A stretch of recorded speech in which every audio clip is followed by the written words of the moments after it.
জয় কৃষ্ণ গুরু জয় জয়। যাচিলো আৰু লগতে গুৰু কৃষ্ণ প্ৰেমানন্দ প্ৰভুৰ চৰণতো সেৱা নিবেদিছোঁ। আজি আমাৰ এই অনুষ্ঠানত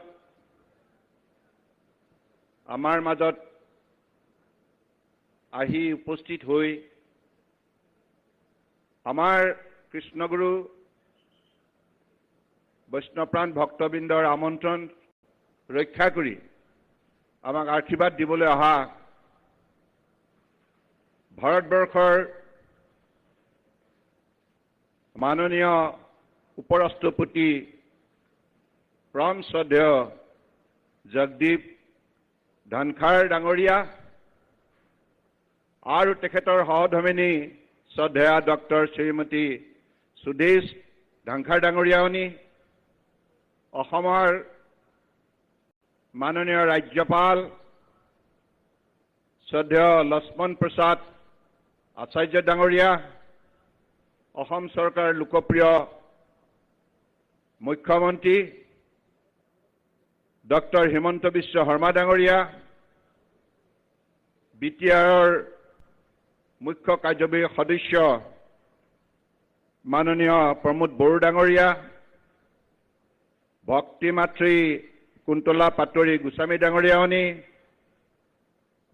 কৃষ্ণগুৰু ইণ্টাৰনেশ্যনেল স্পিৰিচুৱেল ইউথ ছ'চাইটিৰ অধ্যক্ষ কমলা গগৈ ডাঙৰীয়া আৰু আজি এই সভাত উপস্থিত থাকি এই সভাৰ সৌষ্ঠৱ বৃদ্ধি কৰা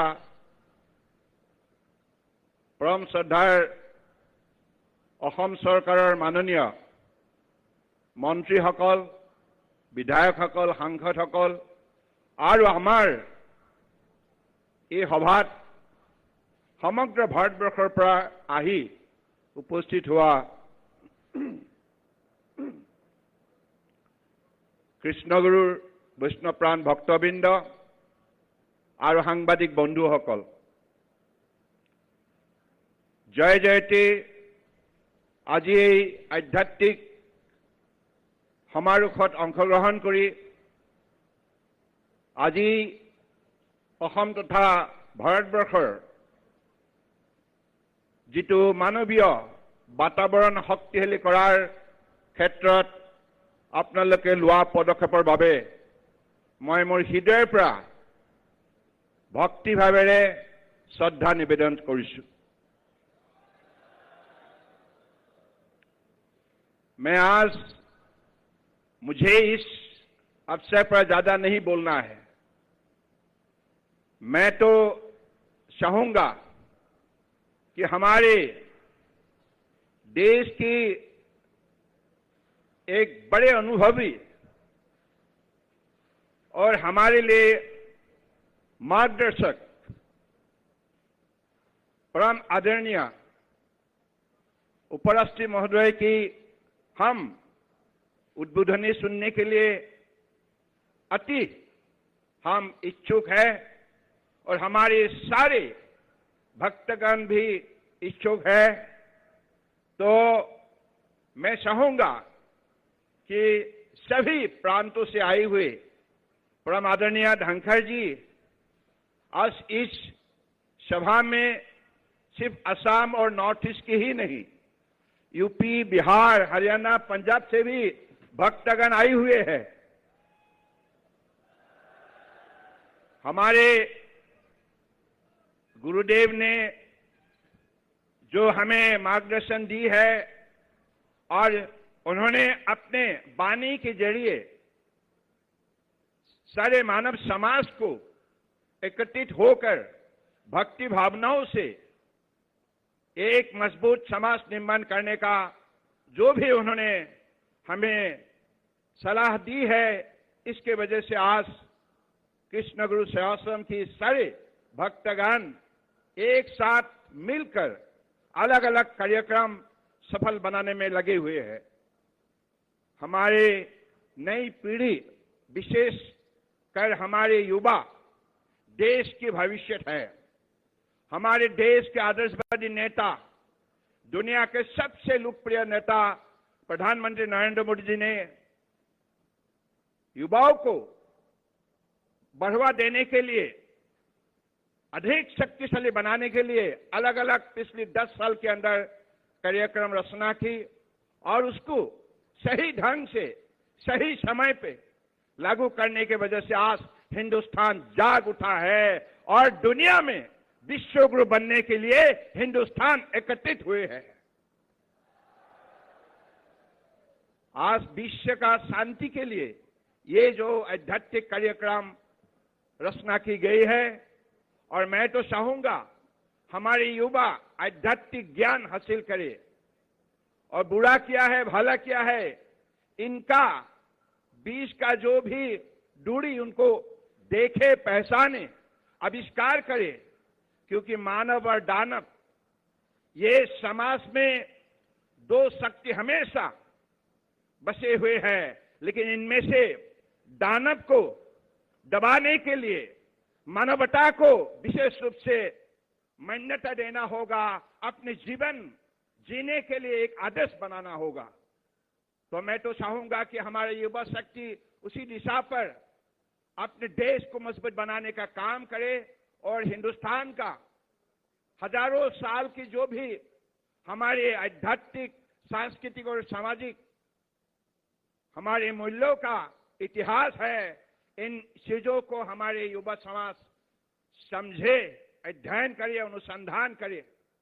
तो मैं आज इस अवसर पर ज्यादा ना बोलते हुए मैं आज এই শুভক্ষণত मैं केवल এটাই কথা কওঁ, ভাল আৰু বেয়াৰ মাজৰ পাৰ্থক্যটো বিচাৰি উলিয়াব লাগিব, ভালক প্ৰাধান্য দিব লাগিব আৰু ভালৰ যোগেদি এখন শক্তিশালী মানৱীয় সমাজ নিৰ্মাণ কৰিব লাগিব। কাৰণ আজি ১বিংশ শতিকা, এই শতিকাত মাননীয় প্ৰধানমন্ত্ৰী ডাঙৰীয়াই আমাৰ ৰাষ্ট্ৰক বিশ্বশ্ৰেষ্ঠ ৰাষ্ট্ৰ হিচাপে গঢ়ি তোলাৰ উদ্দেশ্যে 4টা বিষয়ত বিশেষভাৱে অগ্ৰাধিকাৰ দিছে। এটা হ'ল যিসকল দৰিদ্ৰ লোক তেখেতসকলক শক্তিশালী কৰা, দৰিদ্ৰতাৰ পৰা উদ্ধাৰ কৰা। দ্বিতীয়টো হ'ল যুৱ শক্তিক বিশেষভাৱে সুন্দৰভাৱে সজাই তোলা। তৃতীয়টো হ'ল খেতিয়কৰ উপাৰ্জন বৃদ্ধি কৰি খেতিয়কসকলক সবল কৰা আৰু চতুৰ্থ হ'ল মহিলা সবলীকৰণৰ যোগেদি সমাজ শক্তিশালী কৰা। গতিকে এই 4টা বিষয়বস্তুৰ ওপৰত আগন্তুক দিনত আমি যুৱ শক্তিয়ে বিশেষ ধৰণে প্ৰাধান্য দিব লাগিব। আমি সকলোৱে নিজৰ চৰিত্ৰ নিৰ্মাণ কৰাৰ উপৰিও সমাজৰ চৰিত্ৰ নিৰ্মাণ কৰিব লাগিব, য'ত আমাৰ মানৱতা, শ্ৰদ্ধা, ভক্তি, মৰম, স্নেহ, আন্তৰিকতা সদায় জীয়াই থাকে। গতিকে সেইখন সমাজ নিৰ্মাণ কৰাৰ বাবে গুৰুজনাই আমাক অমৰ বাণী প্ৰদান কৰি গৈছে, ভক্তি ৰস প্ৰদান কৰি গৈছে। ভক্তি ভাৱেৰে আমি আমাৰ শক্তি বৃদ্ধি কৰিব লাগিব, শান্তি প্ৰতিষ্ঠা কৰিব লাগিব। গতিকে মই ভাবো যে যুৱ শক্তি আগন্তুক দিনত সেইখিনি কাম নিষ্ঠাৰে, শৃংখলাবদ্ধতাৰে, দায়বদ্ধতাৰে, দায়িত্ব সহকাৰে পালন কৰিবৰ বাবে সংকল্পবদ্ধ হওক আৰু কৃষ্ণগুৰুৰ নামেৰে বিশ্বজয় কৰাৰ বাবে ঢাপলি মেলক। এইখিনি কথাকে কৈ মই মোৰ এই চমু বক্তব্য সামৰিব বিচাৰিছো। কিন্তু তাৰ প্ৰাক মুহূৰ্তত এটি কথা ক'বই লাগিব যে আজি এই সভাত উপস্থিত থকাৰ বাবে মই মাননীয় উপৰাষ্ট্ৰপতি ডাঙৰীয়াৰ লগতে তেখেতৰ সহধৰ্মিনী ডক্টৰ শ্ৰীমতী সুদেশ ধানখাৰ ডাঙৰীয়ানীকো মই বিশেষভাৱে ধন্যবাদ জনাইছো। লগতে অসমৰ মাননীয় ৰাজ্যপাল ডাঙৰীয়াক ধন্যবাদ জনাইছো। আৰু বিশেষকৈ আজি এইখন সভা সফল কৰাৰ অন্তৰালত মুখ্যমন্ত্ৰী হিচাপে ডক্টৰ হিমন্ত বিশ্ব শৰ্মা ডাঙৰীয়াই যিখিনি আন্তৰিকতাৰে সহযোগিতা আগবঢ়াইছে তাৰ বাবে মই তেখেতকো ধন্যবাদ জনাইছো।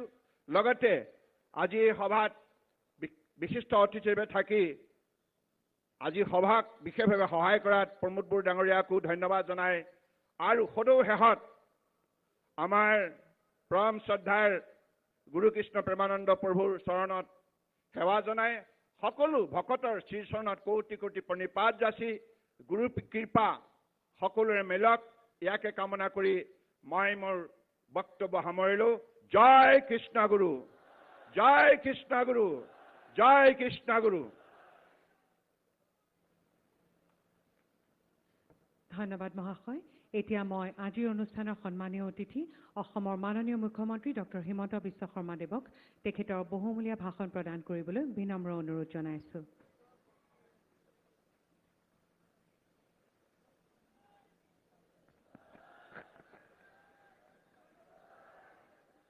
आज के सभा में हमारा बीच में उपस्थित भारत की महामहिम उपराष्ट्रपति श्री जगदीप धनखड़ महोदय, डॉक्टर श्रीमती सुदेश धनखड़ महोदया, असम की सम्मानीय राज्यपाल श्री लक्ष्मण प्रसाद आचार्य महोदय, भारत सरकारों सम्मानीय मंत्री सर्बानंद सोनोवाल डांगरिया, बीटीआरर मुख्य कार्यवाही सदस्य प्रमोद बड़ो डांगरिया, भक्तिमात्री कुंतला पाटोवारी गोस्वामी डांगरियानी, श्री कमला गगৈ डांगरिया, उपस्थित भक्तबिंद और अসমबासी राइज, जय कृष्णगुरु।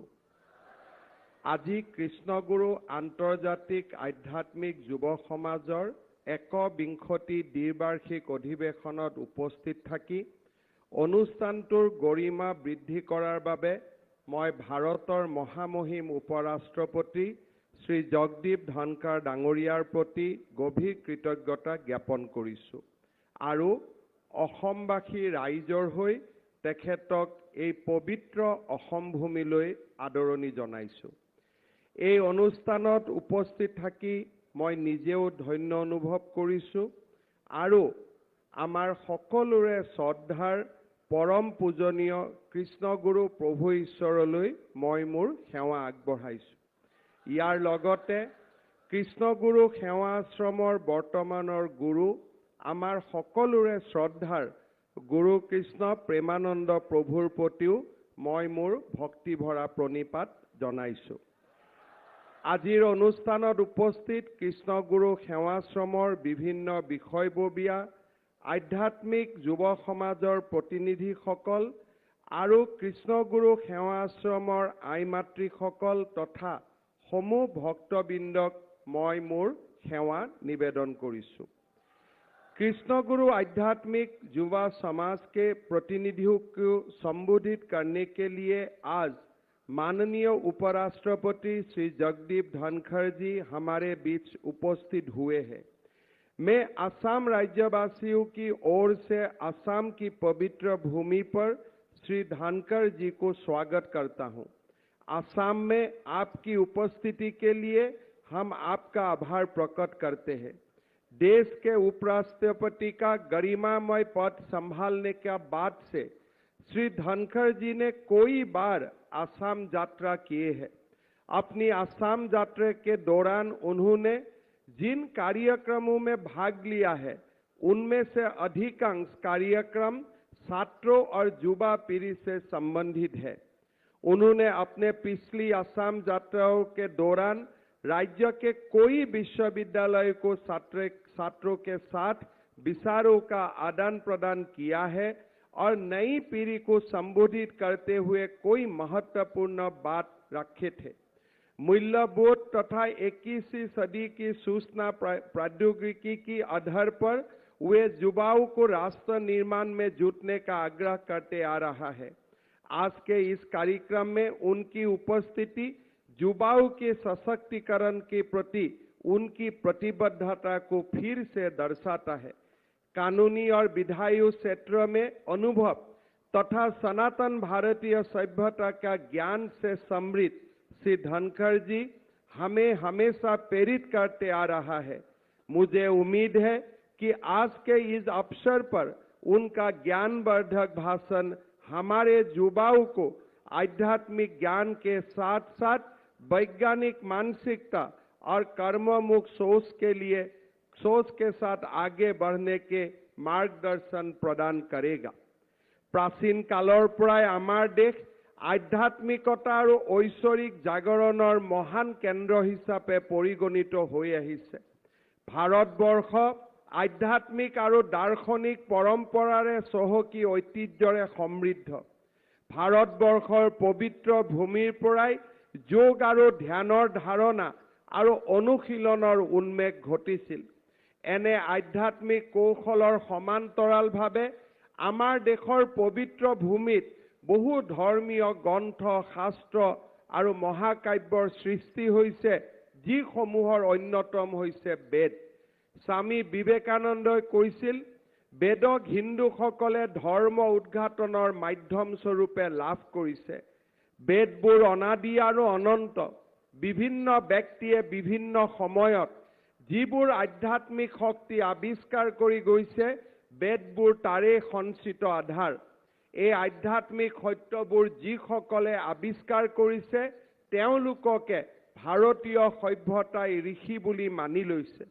আমাৰ ৰাজ্যৰ আধ্যাত্মিক জীৱনত তেনে এগৰাকী ঋষি হৈছে অৱতাৰী পুৰুষ কৃষ্ণগুৰু ঈশ্বৰ মহাপ্ৰভু। কৃষ্ণগুৰু প্ৰভুৱে কৃষ্ণ ভকতিৰ মাধ্যমেৰে শান্তিপূৰ্ণ প্ৰেমময় বৈষম্যহীন এখন সমাজৰ পোষকতা কৰিছিল। সৰ্বমংগলৰ হকে আজীৱন সেৱা আগবঢ়াই তেৰাই পুণ্য অসম ভূমিক মহিমামণ্ডিত কৰি থৈ গৈছে। পৰম গুৰু কৃষ্ণগুৰু ঈশ্বৰৰ আধ্যাত্মিক বাণী সাৰগৰ্ভ দৰ্শন তথা সমন্বয়ৰ বাৰ্তাই সমাজ জীৱনক সমৃদ্ধ আৰু উদ্বুদ্ধ কৰি আহিছে। পঞ্চদশ আৰু ষোড়শ শতিকাৰ ভক্তি আন্দোলনৰ সময়ত আমাৰ ৰাজ্যৰ সামাজিক সাংস্কৃতিক জীৱনত মহাপুৰুষ শ্ৰীমন্ত শংকৰদেৱে কৃষ্ণ চেতনা জগাই তুলিছিল।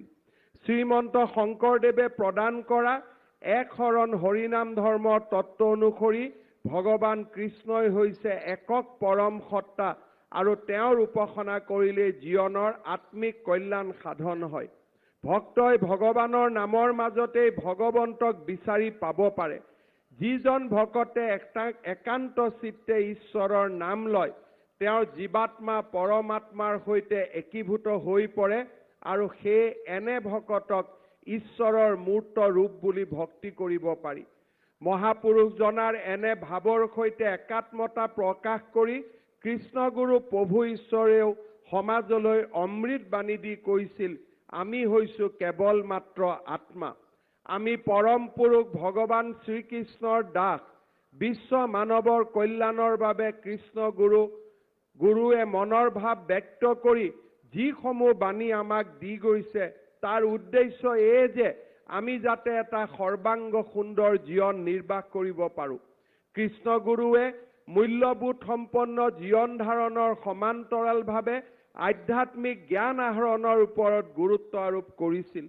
তেৰাই কৈছিল যে আধ্যাত্মিক জ্ঞানে এজন ব্যক্তিৰ জীৱনটোৰ প্ৰতি অধিক আগ্ৰহী কৰি তোলাৰ লগতে জীৱনটোক দীৰ্ঘম্যাদী কৰি তোলে।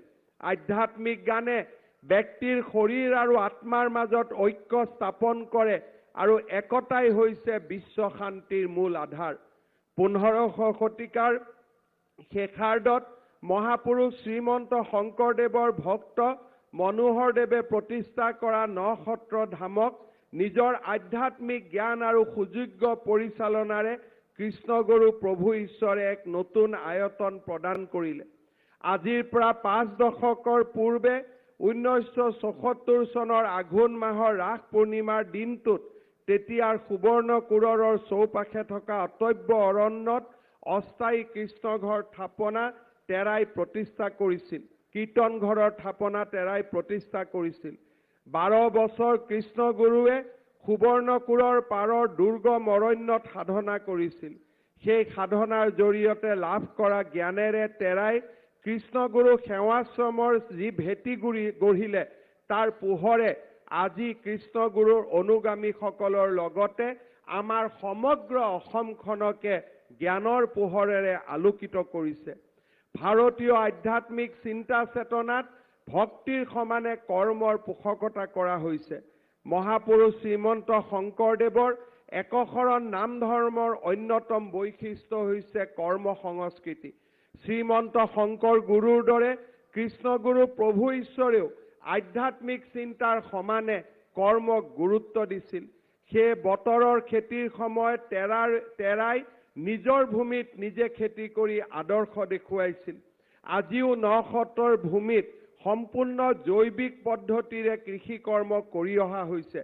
তদুপৰি মহিলাৰ দক্ষতা বিকাশ, স্বাৱলম্বীকৰণ সমিতি, পথাৰ আৰু কৃষি ধৰ্ম তদাৰক সমিতি, গোপালন সমিতি, বয়ন শিল্প সমিতি আদি গঠন কৰি পদ্ধতিগতভাৱে কৰ্মমুখী চিন্তা চেতনাৰে কেনেদৰে আগুৱাই যাব পাৰি তাৰ নিদৰ্শন তেৰাই জীৱনকালত দেখুৱাই থৈ গৈছিল।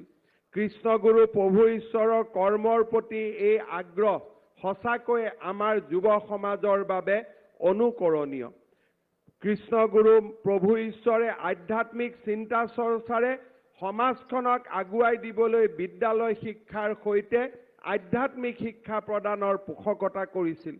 সেয়ে কৃষ্ণগুৰু শিক্ষা পৰিষদ গঠন কৰি সেৱাশ্ৰমৰ পৰিৱেশত কীৰ্তন ঘৰৰ উপৰিও তেৰাই প্ৰাথমিক উচ্চ মাধ্যমিক শিক্ষানুষ্ঠানৰ পৰা আৰম্ভ কৰি কলা বাণিজ্য তথা প্ৰযুক্তিৰ মহাবিদ্যালয়, সুকুমাৰ কলা কেন্দ্ৰৰ দৰে শৈক্ষিক প্ৰতিষ্ঠান গঢ়ি তুলিছিল। আজি কৃষ্ণগুৰু সেৱাশ্ৰমত নাৰ্ছিঙৰ পৰা আৰম্ভ কৰি বিভিন্ন ভকেশ্যনেল কেৰিকুলাম তথা কৃষ্ণগুৰু আধ্যাত্মিক বিশ্ববিদ্যালয়ৰ দৰে প্ৰতিষ্ঠান গঢ় লৈছে। মোৰ সৌভাগ্য হৈছিল অসমৰ শিক্ষামন্ত্ৰী হিচাপে কৃষ্ণগুৰু বিশ্ববিদ্যালয়ৰ যি আইন অসম বিধানসভাত পাৰিত কৰাত শিক্ষামন্ত্ৰী হিচাপে মোৰ ভূমিকা মই পালন কৰাৰ মোৰ সৌভাগ্য হৈছিল। এনেধৰণৰ শৈক্ষিক প্ৰতিষ্ঠানসমূহ গঢ়ি তোলাৰ অন্তৰালত কৃষ্ণগুৰুৰ মূল উদ্দেশ্য আছিল মানৱ সমাজে শান্তিপূৰ্ণ আৰু সৰ্বাংগ সুন্দৰ জীৱনৰ বাবে যাতে প্ৰয়োজনীয় শিক্ষা লাভ কৰে। আজিৰ পৰা প্ৰায় 3.5 দশক পূৰ্বে কৃষ্ণগুৰু প্ৰভু ঈশ্বৰে বিশ্ব শান্তিৰ বাবে এমহীয়া কীৰ্তনৰ আৰম্ভ কৰি মানৱ জাতিৰ কল্যাণৰ বাবে নিজৰ দায়বদ্ধতাৰ নিদৰ্শন দেখুৱাই গৈছে। কৃষ্ণগুৰু ঈশ্বৰে সমবেত ভকতক উদ্দেশ্য কৰি কৈছিল, মানুহৰ হিতৰ কাৰণে যত্নশীল হ'ব লাগে। লোক হিতাৰ্থে কৰা কৰ্মহে যজ্ঞাৰ্থে কৰা কৰ্ম। লোক হিতাৰ্থে কৰ্ম কৰা জনকহে সন্ন্যাসী বোলে। লোক হিতাৰ্থে কৰ্ম কৰা ভকতসকলে আচল নিষ্কামী ভকত। সেইজনেহে ঈশ্বৰৰ প্ৰিয়। এই অমৃতবাণী প্ৰকাশ কৰাৰ লগতে কৃষ্ণগুৰু ঈশ্বৰে মহিলা, যুৱক, কৃষককে ধৰি বিভিন্ন শ্ৰেণীৰ বাবে বিভিন্ন আঁচনি যুগুত কৰিছিল।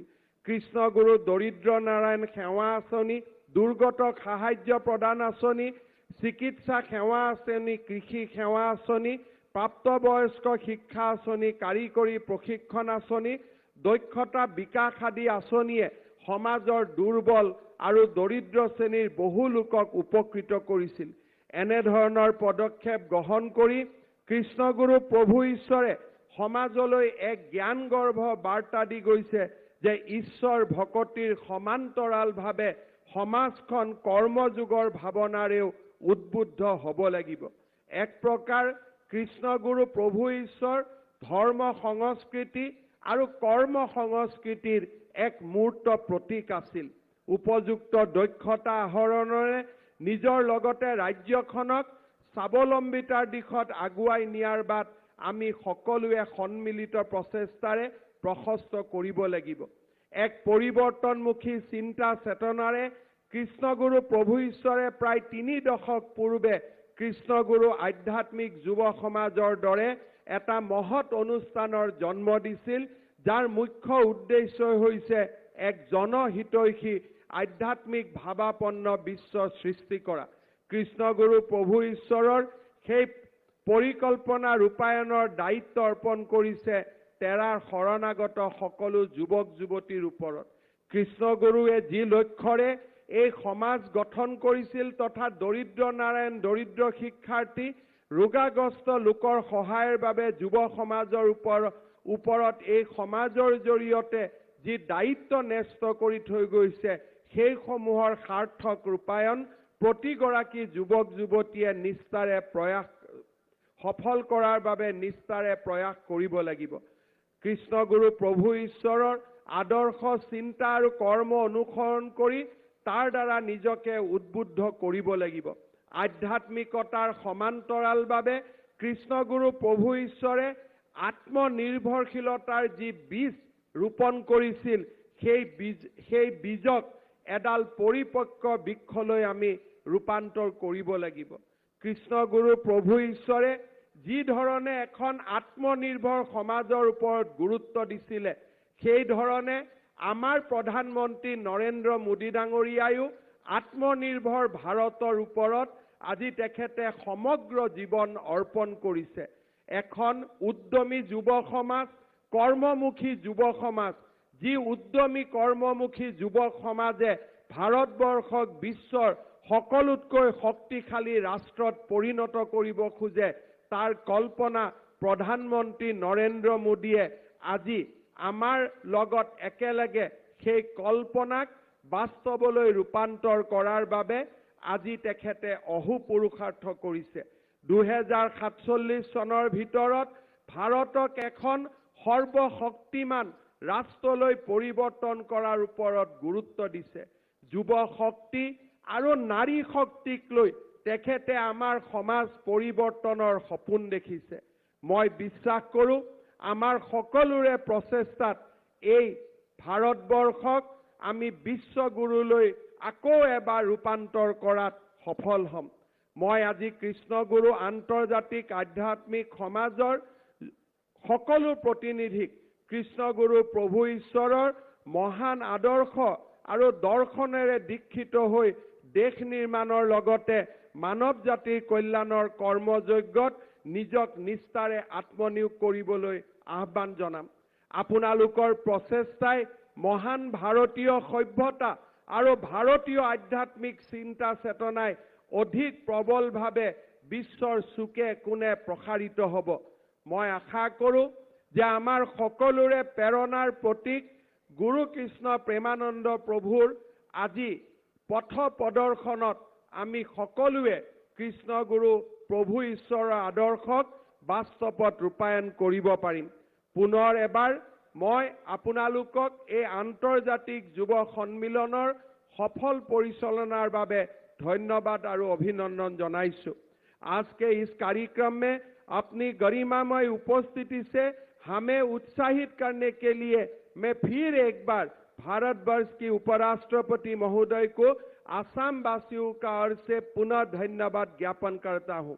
महोदय, हम आपके ज्ञानवर्धक और उत्साहपूर्वक भाषण सुनने के लिए उत्सुक है, इसीलिए मैं बहुत ज्यादा नहीं बोलते हुए मैं मेरा वाणी का विराम देना चाहूंगा। एक ही शब्द का साथ, आज जिस महाप्रभु का संस्था में हम लोग सब उपस्थित है, ये महाप्रभु कृष्ण गुरु जी ने हमारा समाज को आध्यात्मिक प्रकाश भी दिया था और आध्यात्मिक प्रकाश का साथ हमारे बीच कर्म संस्कृति को भी जगाने के लिए, एक आत्मनिर्भर समाज बनाने के लिए सब कुछ निसार कर दिए थे।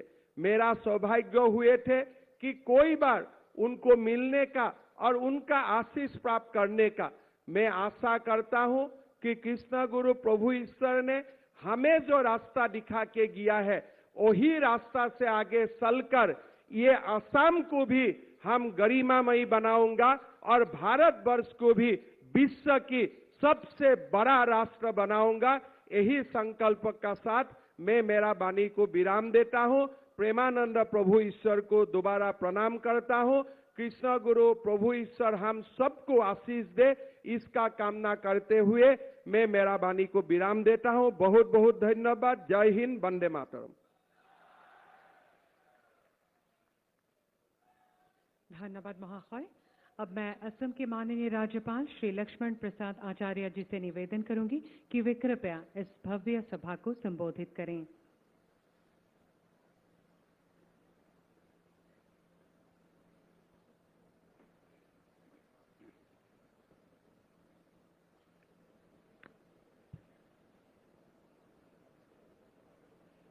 जय कृष्ण गुरु। आज कृष्ण गुरु इंटरनेशनल स्पिरिचुअल यूथ सोसाइटी के 21वें अंतर्राष्ट्रीय सम्मेलन के मंच पर विराजमान श्री गुरु कृष्ण प्रेमानंद जी प्रभु जी, परम आदरणीय उपराष्ट्रपति माननीय श्री जगदीप धनखड़ जी, साथ में पधारी माता तुल्य डॉक्टर सुदेश धनखड़ जी, माननीय मुख्यमंत्री डॉक्टर हेमंत विश्व शर्मा जी, माननीय केंद्रीय मंत्री श्री सर्बानंद सोनोवाल जी, बीटीआर के सीईएम श्री प्रमोद बोडो जी, भक्ति मात्री कुंतला पटवारी गोस्वामी जी, कृष्ण गुरु इंटरनेशनल स्पिरिचुअल यूथ सोसाइटी के अध्यक्ष श्री कमला गोगोई जी, मेरे प्यारे युवाओं, देवी और सज्जनों, आप सभी को मेरा नमस्कार। आज यही अधिखनोत उपस्थित प्रत्येक भक्तिप्राण राइजक मोर श्रद्धा ज्ञापन करो छूं। विश्व में शांति की स्थापना के लिए असम की इस पावन धरती पर अवतरित हुए हमारे परम आध्यात्मिक गुरु प्रभु ईश्वर कृष्ण गुरु ने जो दशकों पहले आध्यात्म का दीपक जलाया था, आज उस दीपक की ज्योति पूर्वोत्तर सहित विश्व भर को आलोकित कर रही है। मित्रों, भारत के लिए यदि आधुनिकता शरीर है तो आध्यात्मिकता उसकी आत्मा है। अगर आधुनिकता से आध्यात्मिकता को निकाल दिया जाता है तो अराजकता का जन्म होता है, और आचरण में अगर त्याग नहीं है तो बड़े से बड़ा विचार भी विसंगति बन जाता है। यही दृष्टि प्रभु कृष्ण गुरु ने हमें दशकों पहले दी थी। समाज में इन मूल्यों को पुनर्जीवित करना आज समय की मांग है। हम सबको मालूम है कि इसी भावना से स्वयं प्रभु कृष्ण गुरु जी द्वारा आज से लगभग 50 वर्ष पहले यानी वर्ष 1974 में कृष्ण गुरु सेवाश्रम की स्थापना की गई थी। कृष्ण गुरु सेवाश्रम की समस्त गतिविधियां मानवीय मूल्यों के संरक्षण और संवर्धन पर केंद्रित है। यह संस्था अपने विभिन्न संगठनों के माध्यम से लोगों को सामाजिक शैक्षणिक कल्याण के लिए काम करता है। मुझे इस बात की भी खुशी है कि सेवाश्रम पारंपरिक बेल मेटल उद्योग से जुड़े कारीगरों के कौशल को निखारने की दिशा में एक बहुत ही महत्वपूर्ण कदम उठाया है। इससे हमारे यशस्वी प्रधानमंत्री माननीय श्री नरेंद्र मोदी जी द्वारा शुरू की गए अभियान वोकल फॉर लोकल को भी बल मिल रहा है। यह हमारे हर्ष और गर्व की बात है।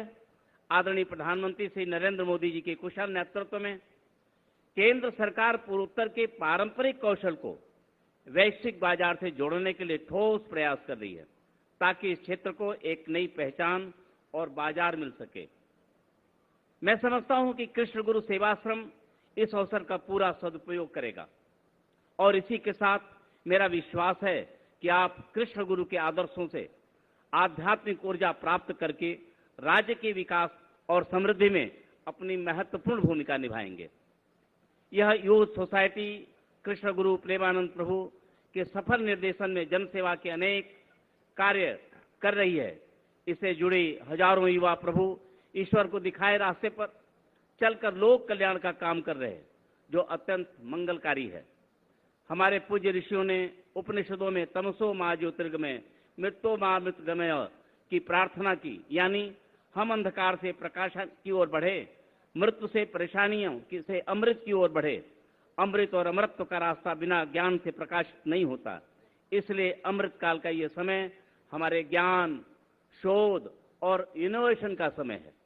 हमें एक ऐसा भारत बनाना है जिसकी जड़ें प्राचीन परंपराओं और विरासत से जुड़ी होंगी और जिसका विस्तार आधुनिकता के आकाश में अनंत तक होगा। हमारा भारत एक युवा देश है। देश का युवा वर्ग ही देश को और अधिक मजबूती प्रदान करने की क्षमता रखता है। आप सभी युवाओं पर देश का भविष्य निर्भर है। आप देश के भावी कर्णधार हैं। इसलिए आपको हमेशा ध्यान रखना होगा कि आप अपनी पढ़ाई लिखाई के अतिरिक्त जो भी काम करें उसमें नेशन फर्स्ट की भावना हो, इतना अवश्य संदेश देना चाहूंगा। प्रभु गुरु ईश्वर की इस विलक्षण प्रतिभा, उनका आध्यात्मिक बोध हम सभी को निरंतर प्रेरणा देती है। उनके विश्व शांति और विश्व बंधुत्व का संदेश जन जन को आकर्षित कर रहा है। आज देश विदेश में रह रहे उनके लाखों भक्त उनकी कीर्ति पताका को थामे हुए हैं। यह आस्था ही भक्ति ही हमारी आध्यात्मिकता विरासत है। यही विरासत ही हमारी पहचान है। सम्मानित बंधुओं, आज हम सब अपने अति श्रद्धेय उपराष्ट्रपति महोदय जी के असम आगमन से अत्यंत प्रफुल्लित, हर्षित और गौरवान्वित है। आज श्रीमान जी ने कृष्ण गुरु अंतर्राष्ट्रीय युवा सम्मेलन के इस पवित्र मंच को सुशोभित किया है। इसके लिए हम उनके प्रति हृदय की गहराइयों से बहुत बहुत आभार प्रकट करते हैं और विश्वास रखते हैं कि आपके आशीर्वाद से असम सहित पूरे पूर्वोत्तर में एक नई ऊर्जा का संचार होगा। अंत में मैं प्रभु ईश्वर कृष्ण गुरु के श्री चरणों में पुनः नमन करते हुए अपनी वाणी को यहीं विराम देता हूं। बहुत बहुत धन्यवाद। जय हिंद, जय श्री कृष्ण गुरु। धन्यवाद महोदय। अब मैं हमारे मुख्य अतिथि भारत के माननीय उपराष्ट्रपति श्री जगदीप धनखड़ जी से निवेदन करूंगी कि वे कृपया अपना बहुमूल्य भाषण प्रदान कर हमें कृतार्थ करें।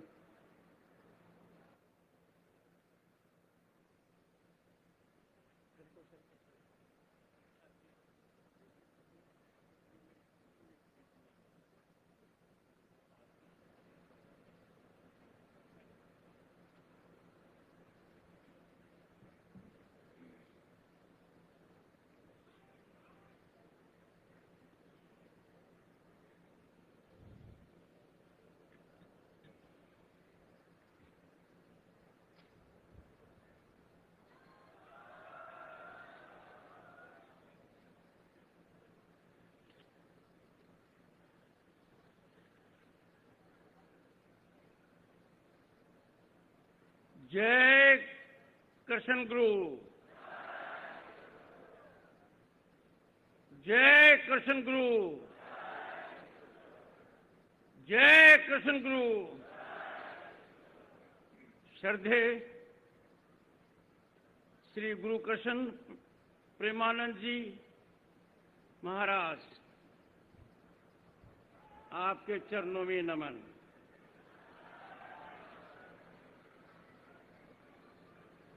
ऑनरेबल गवर्नर आसाम श्री लक्ष्मण प्रसाद आचार्य, आपने जो बात कही है एक एक शब्द ध्यान में देने लायक है। Doctor Himanta Biswa Sharma, honourable chief minister Assam, a man of action, a man of devotion. His address was remarkable, inspiring and motivational. I was so happy and delighted. Every time I come to Assam, I fall in love with him. Sri Sarvanand Sonowal, Union Minister of Ports, Shipping and Waterways, Government of India. He is very emotive about the issue. He is involved with it. He is deep into it. Sri Pramod Boro, CEM BTR, Bhakti Matri, Kuntal Patovari Goswami, Sri Kamla Gagoi, President, Krishan Guri International Spiritual Youth Society, and distinguished audience, जब यहाँ पर आया और श्रद्धे श्री गुरु कृष्ण प्रेमानंद जी महाराज के साथ एक नाम कृष्ण गुरु, कई पलों तक वो नाम मेरे कानों में गूंजता रहा, मुझे ऊर्जा देता रहा। मैं यहां से बहुत बड़ी ताकत लेकर जा रहा हूं। एक नाम में सब कुछ समाहित है, एक नाम कृष्ण गुरु। The chanting of it brings about convergence of spirituality, sublimity, and nectar of our civilization. ये पल मैं कभी नहीं भूल पाऊंगा। इस पल के माध्यम से मेरा जुड़ाव मजबूत हुआ है, खास तौर से हमारी युवा पीढ़ी के साथ, मजबूत युवा पीढ़ी के साथ जो मैं सामने देख रहा हूं, remarkable, spectacular congregation of not youth with a definition, जो राष्ट्रवाद से ओतप्रोत हैं, स्पिरिचुअली माइंडेड हैं, उनके दिल और दिमाग में समाज को देने का है, क्योंकि उनका आदर्श है एक नाम कृष्ण गुरु।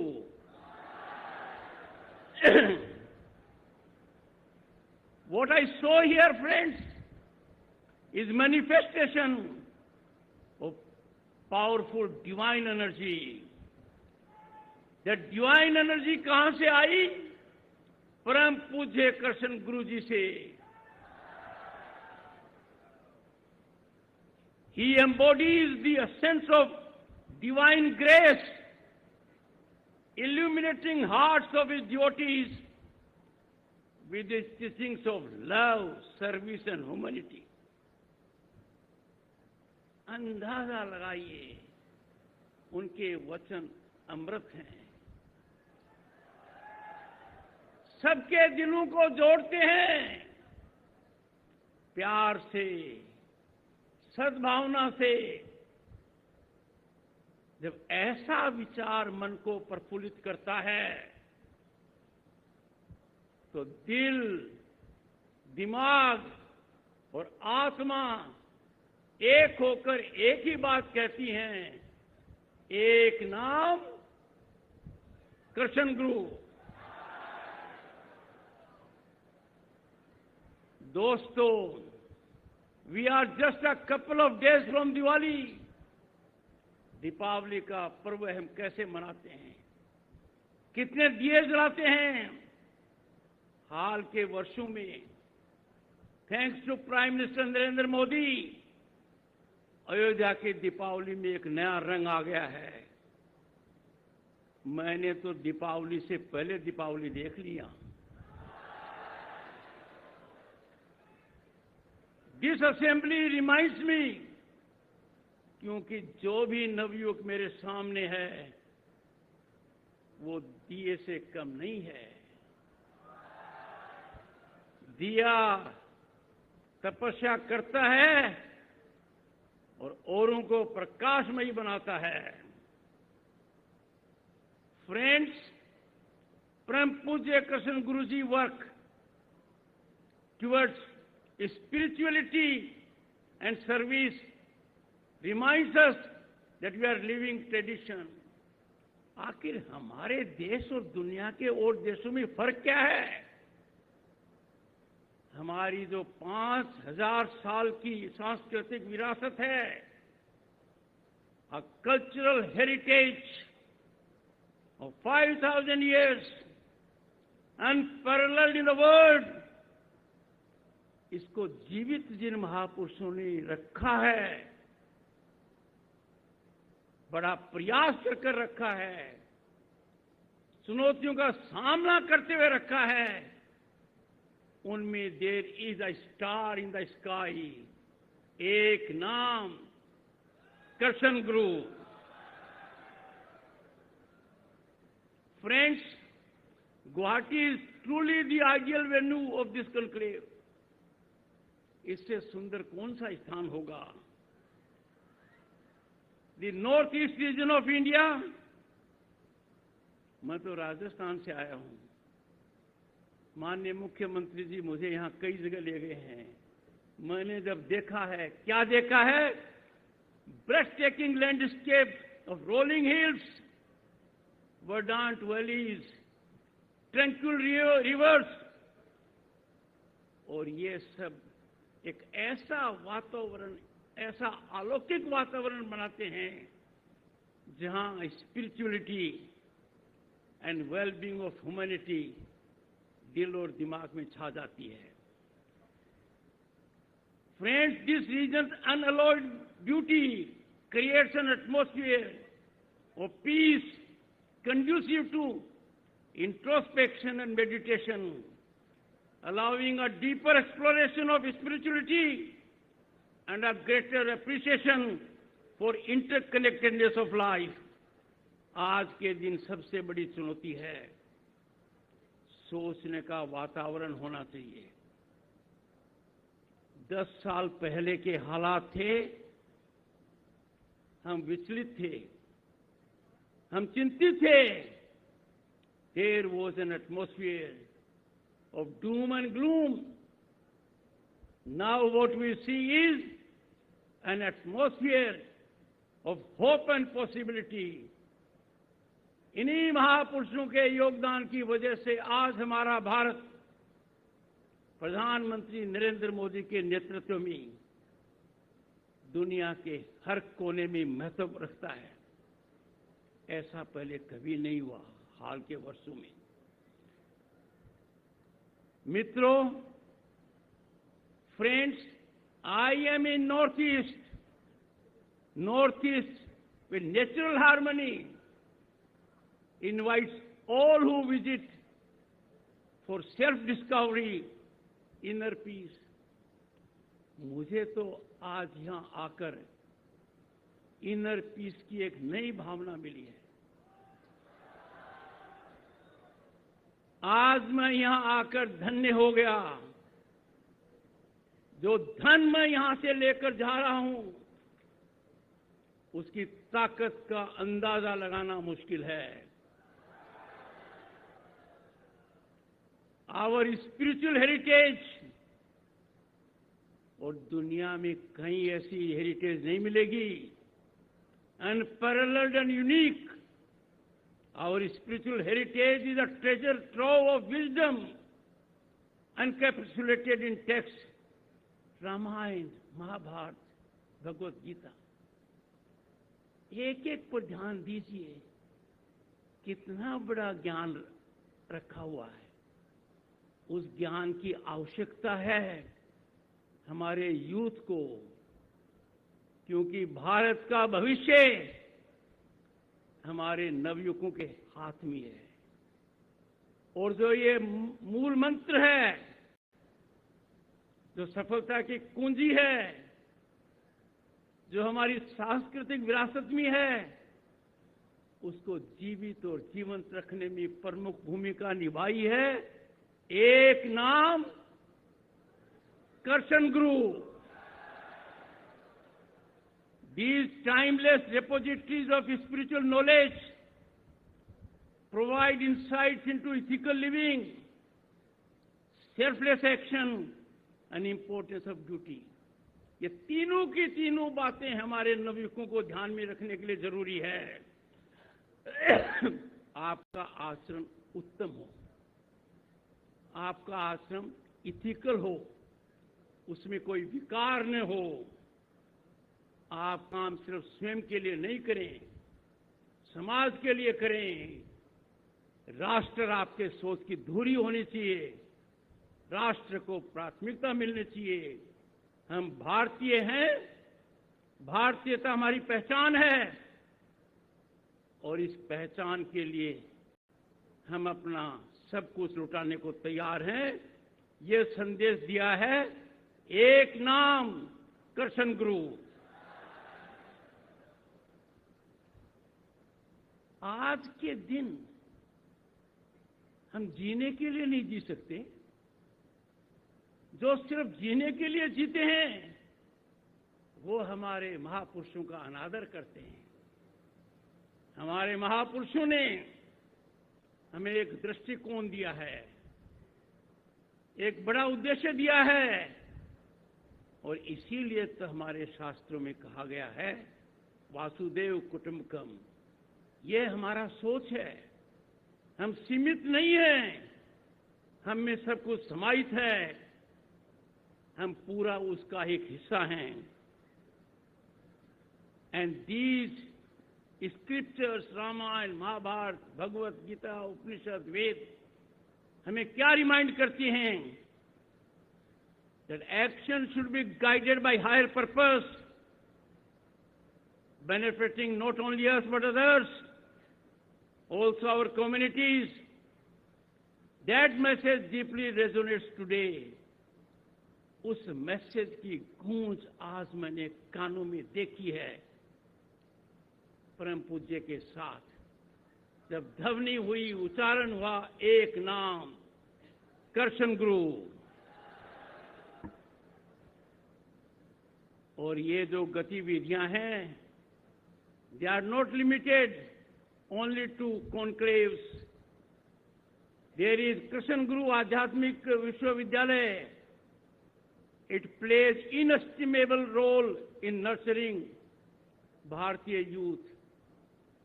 और देश को आगे ले जाने के लिए, प्रगति के इंजन को फ्यूल देने के लिए भारतीय प्रधानमंत्री ने एक मूल मंत्र दिया है कि देश में जो बहुत बड़ा यज्ञ हो रहा है,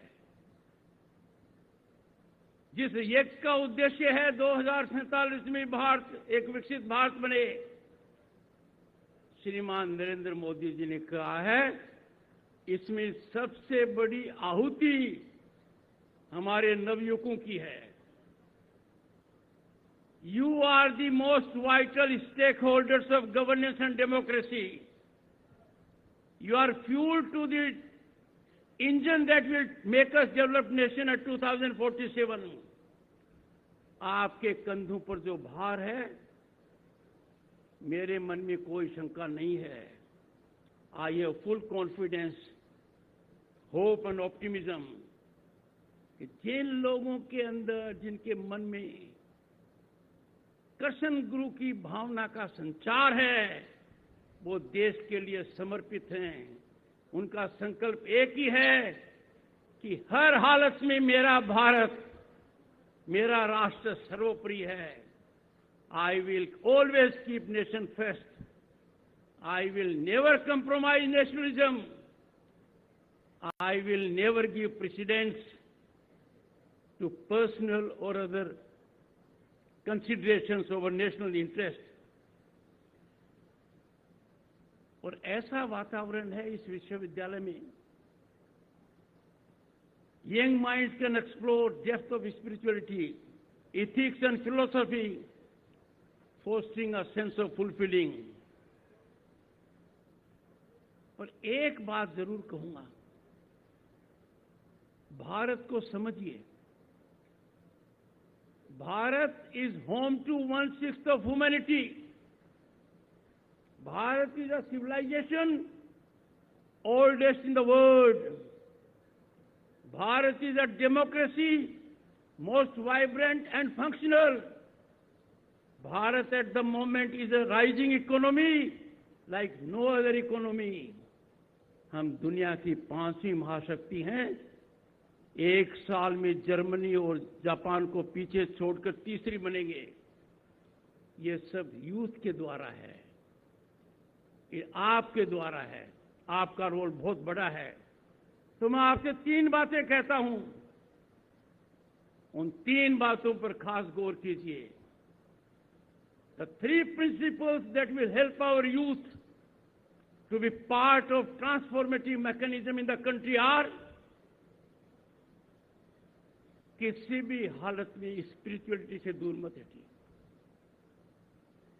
स्पिरिचुअलिटी का पाथ कृष्ण गुरु जी ने पढ़ाया है। उस पाथ से भटक गए तो गलत होगा। उस पाथ के साथ आप ध्यान रखिए राष्ट्रवाद का और मॉडर्निटी का, टेक्नोलॉजिकल डेवलपमेंट्स का, बदलती हुई तस्वीर का, इन तीनों का जब मिश्रण होगा तो जैसा यहां कहा गया है, और बहुत सालों पहले वो दर्जा हमारे पास था विश्व गुरु का, दुनिया की सबसे बड़ी आर्थिक ताकत का, इसको कोई नहीं रोक पाएगा। ये आपके कंधों पर है। मैं आपसे गुजारिश करता हूं, फ्रेंड्स, जब देश इतनी तीव्र प्रगति पर है, exponential economic upsurge and a development which is unbelievable, जिस देश में हर साल 4 एयरपोर्ट हो और 1 मेट्रो हो, ये कल्पना नहीं की थी। When Bharat, a civilizational nation, is rising as a giant, तो फिर कुछ लोगों को तो तकलीफ होनी है। कुछ तो देश में है, कुछ बाहर है। उनको जवाब कौन देगा? उनको जवाब आप देंगे, क्योंकि आपने वो शिक्षा प्राप्त की है। वो कृष्ण गुरु जी की भावना है, विचार है। And we therefore always stand for our nation. Throughout our history हमें बहुत अच्छा मिलता रहा है कि हमारे महापुरुषों ने जब भी संकट आया हमारा हाथ पकड़ा और ऐसी संस्कृति दी कि चाहे कोविड महामारी हो, चाहे कहीं अर्थक्वेक आ गया हो, चाहे कोई और संकट आ गया हो, हमारे मंदिर, हमारे मठ आगे आए हैं, जनता को राहत दी है। कौन से देश में ऐसा होता है? निस्वार्थ तरीके से, ओनली टू हेल्प पीपुल। और इसीलिए कहा गया है, कृष्ण गुरु जी ने, खुद के बियॉन्ड सोचिए। Think beyond your self, think for community, think for nation. और भारत एक ऐसा देश है जिसकी geography is डोटेड by such centres of spirituality. आपके सेंटर्स भी यहां पर हैं। एक इस जगह मैं वर्तमान में हूं, मैं ये महसूस कर रहा हूं। My young friends, while you strive for your spiritual awakening in conclave, I need to remind you that there is another awakening unfolding between us, and that is incremental, continual rise of Bharat. And Bharat was suppressed for centuries. Now it is released. एक ऐसा वातावरण नवयुगों के लिए प्रधानमंत्री के नेतृत्व में नीतियों से बन गया है, जहां आज का नवयुग अपनी प्रतिभा को अनेक तरीके से चमका सकता है। There is an ecosystem in place where every young man can exploit his potential and talent, realize his dreams and aspirations. और जो भारत है, पहले लोग कहते थे Bharat is a sleeping giant. Bharat is no longer sleeping. Bharat is rising. The rise is unprecedented. The rise is unstoppable. The rise is continual. The rise will fructify in our developed nation at 2047. मैं तो आज से 34 साल पहले केंद्र में मंत्री था। मैंने तब के हालात देखे हैं। इंटरनेशनल मॉनेटरी फंड हमें क्या कहता था, वर्ल्ड बैंक क्या कहता था। हमारा सोना हवाई जहाज से स्विट्जरलैंड के बैंक में गया, क्योंकि हमारा फॉरेन एक्सचेंज $1 बिलियन था। My young friends, this foreign balance today is over $700 billion। 700 गुना की प्रगति कभी सोचा नहीं था। पूरी दुनिया की नजर आज भारत पर है। भारत आज के दिन संस्थाओं के अनुसार, दुनिया की सर्वश्रेष्ठ संस्थाओं के अनुसार, is a favorite global destination of opportunity and investment। और आज के समय प्रधानमंत्री की दूरदर्शिता की वजह से हम क्या देख रहे हैं? We are seeing a phase Purvodaya that was never imagined even by people of this land. I will give you a figure to make my point. In last 10 years, in the last decade, central government has spent 3.37 lakh crores in this area. These are just not numbers. There is footprint of roads, railways, and airports, apart from connectivity. The transformation of Northeast is a testament to this spirit of inclusion. For decades, this region faced challenges relating to development and connectivity, but today it is a top priority. Much has been done and the work is in progress, and it is changing by the day. The vision of Look East, which took place in mid-90s, was converted by Prime Minister Modi in a more meaningful dimension. Look East, Act East. इसका मतलब हुआ कि Bharat started looking at Southeast Asian countries. इसी की बदौलत, because of this Look East, Act East policy, where we are reaching to the countries of Southeast Asia, Northeast has a glorified place. Northeast is becoming a place of opportunity. And what is more important, my young friends, ये हमारे नवयुवकों के लिए जो opportunity का basket है वो बढ़ता ही जा रहा है. अब थोड़ा सा इस पर ध्यान केंद्रित कीजिए. आपके लिए अनेक संभावनाएं हैं. Your enormous avenues to use your talent, because the government has come out with affirmative policies to nurture, to ensure Northeast blossoms. And this is not going to be just a material transformation. There is increasing recognition of distinct identity and culture of the Northeast. Recently, you must have seen, it was a proud moment when a great need was satisfied. The recognition of Assamese alongside Bengali, Marathi, Pali, and Prakrit as one of the India's classical languages, a proud milestone for Assam. Honorable Chief Minister had tweeted very distinctly on this issue. His deep sense of happiness. This will further help Assam make its cultural wealth,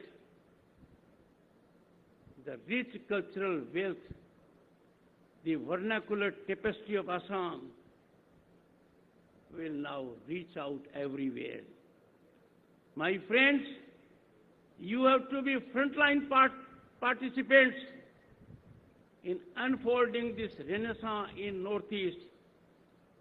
When you are nurtured with a distinct blend of spirituality and nationalism, you move from the territory of diffidence to confidence. अब तो पूरी तरफ confidence का ही वातावरण है, open possibility का है. आप कुछ भी कर गुजर सकते हो. सरकारी नीतियां सकारात्मक हैं. दुनिया में देश की इज्जत बढ़ती जा रही है. हमारी अर्थव्यवस्था में प्रगति हो रही है. हमारा जो संस्थागत ढांचा है उसमें अकल्पनीय प्रगति हुई है. People of my age could not dream that India will have such kind of airports, roads, economic rise, and convention centers like we have in Delhi, where we had G20, Bharat Mandapam. वो दिन चला गया है जब Northeast was in the margin. Northeast is now in the central stage. Northeast is our national story. My young friends, a new India has emerged. You should take more leadership role, be more confident in asserting yourself nationally and internationally. Look how your own state, Assam, is changing. Be the ambassadors of Assam, tell the world the story of new Assam, new Northeast, and Naya Bharat. Assam has produced cultural and sports ambassadors of international standing, from Arjun Bhogeshwar Barua to Lavlina Bar Gohain. Why can't we dream to produce scientists, technocrats, economists, thinkers of international repute? My young friends, as we reflect On the themes of this conclave, I urge each of you to decide your call of action once you move out of this conclave. आप जब यहां से जाएं, एक संकल्प लेकर जाएं, राष्ट्रवाद के प्रति समर्पण का संकल्प संकल्प लेकर जाएं कि आज के नवयुग के ऊपर बहुत बड़ा भार है। प्रधानमंत्री जी ने जो करना था सो आपके लिए किया है। अब विकसित भारत का जो सपना है उसके साकार करने में, उस यज्ञ में सबसे महत्वपूर्ण आहुति आपकी है।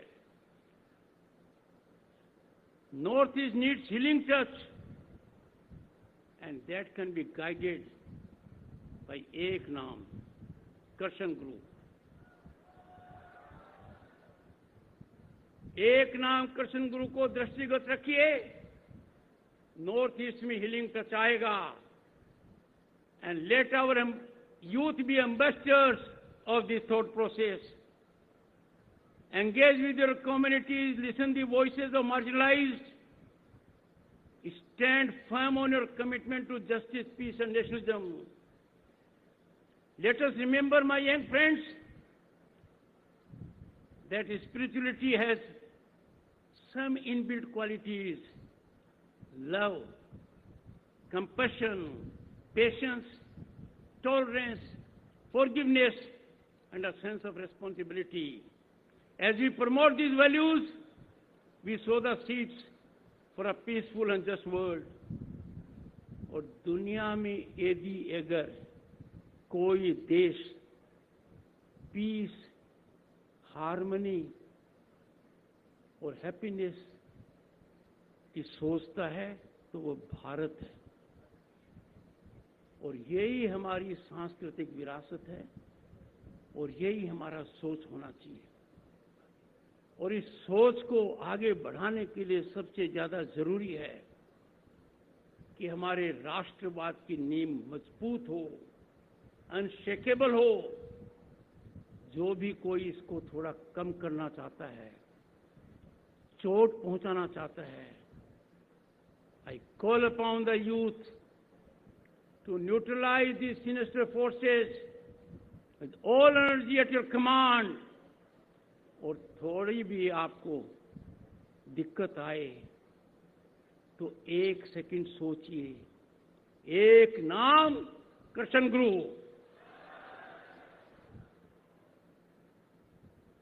अंत में मैं ये कहूंगा, I extend my heartfelt gratitude to each of you for your presence and participation, your commitment to spiritual growth and community service is an inspiration.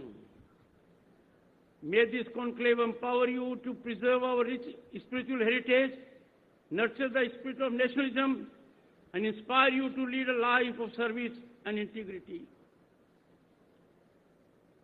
अंत में मैं ये कहूंगा, मैं सदा के लिए ऋणी बन गया, सदा के लिए आई एम इन डेट, एक ही नाम, जय कृष्ण गुरु, जय कृष्ण गुरु,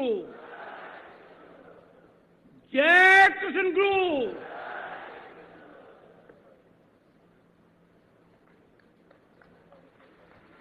धन्यवाद महोदय।